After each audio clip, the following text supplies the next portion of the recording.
নির্বাচনের আগে জনগণের কাছে দেয়া প্রতিশ্রুতি পর্যায়ক্রমে বাস্তবায়ন করবে সরকার। বৈশ্বিক পরিস্থিতি মোকাবেলা করতে দেশবাসীকে ধৈর্য ধরার আহ্বান জানিয়েছেন প্রধানমন্ত্রী তারেক রহমান।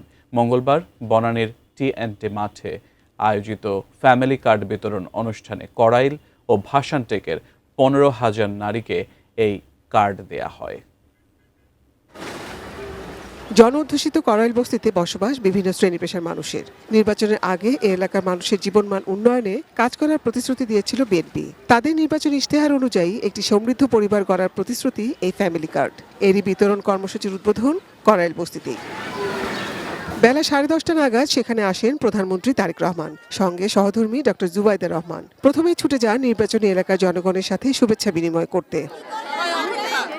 প্রাথমিকভাবে 15 জন পরিবার প্রধান নারীর হাতে ফ্যামিলি কার্ড তুলে দেন প্রধানমন্ত্রী। আবেগ আপ্লুত হয়ে পড়েন নারীরা। এরপর আনুষ্ঠানিকভাবে দেশের 13টি সিটি কর্পোরেশন ও 15টি ওয়ার্ডে 37,567 জন পরিবারের প্রধান নারীর হাতে পৌঁছে যায় ফ্যামিলি কার্ড।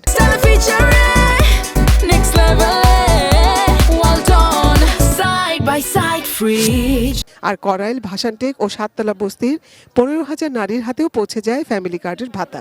আমি অনেক শুকরিয়া, আলহামদুলিল্লাহ। বক্তব্যের শুরুতেই দিনটাকে বিশেষ দিন আখ্যায়িত করে প্রধানমন্ত্রী বলেন, বিএনপি জনগণের ভোটে নির্বাচিত হওয়ায় জনগণের কাছে জবাবদিহি করতে বাধ্য। দেশের অর্ধেক জনগোষ্ঠীকে সামনে এগিয়ে নেওয়া মানেই দেশকে এগিয়ে নিয়ে যাওয়া। এই ফ্যামিলি কার্ড ব্যক্তিগতভাবে আমার জন্য আজকের দিনটি খুবই ইমোশনাল।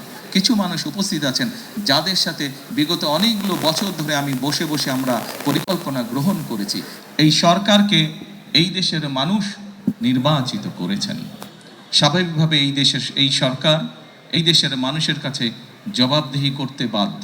বিএনপি নির্বাচনী প্রতিশ্রুতির ফ্যামিলি কার্ড সরকার গঠনের 1 মাসের মধ্যেই দেয়া হচ্ছে জানিয়ে প্রধানমন্ত্রী বলেন, পর্যায়ক্রমে 4 কোটি পরিবারকে আগামী 5 বছরে ফ্যামিলি কার্ড পৌঁছে দেওয়া হবে।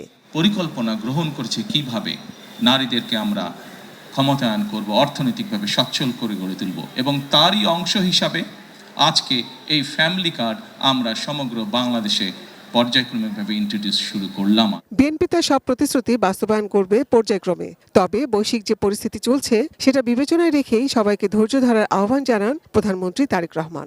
আমরা অবশ্যই আমাদের প্রতিশ্রুতি থেকে বিন্দুমাত্র আমরা অবস্থান পরিবর্তন করব না। হয়তো বৈশ্বিক পরিস্থিতির কারণে ক্ষেত্র বিশেষে হয়তো আমাদের কিছু কিছু ক্ষেত্রে সময় বেশি লাগতে পারে। আমরা ধৈর্যের সাথে সমগ্র পরিস্থিতি মোকাবেলা করি। দেশের চলমান 61টি সামাজিক সুরক্ষা কর্মসূচি নানা অনিয়ম আর দুর্নীতির কারণে সাধারণ মানুষের হাতে নাগালে পৌঁছে না, আর এর মাধ্যমে সবচেয়ে বেশি ক্ষতিগ্রস্ত হয় নারীরাই। বিএনপি নির্বাচনী ইশতেহারের অন্যতম অঙ্গীকার ছিল নারীর ক্ষমতায়ন, আর সেই ক্ষমতায়নের প্রতিশ্রুতি বাস্তবায়ন করতেই তারা আজ ফ্যামিলি কার্ড বিতরণ কর্মসূচি শুরু করল। Nazia Afrin, ATN news, Dhaka.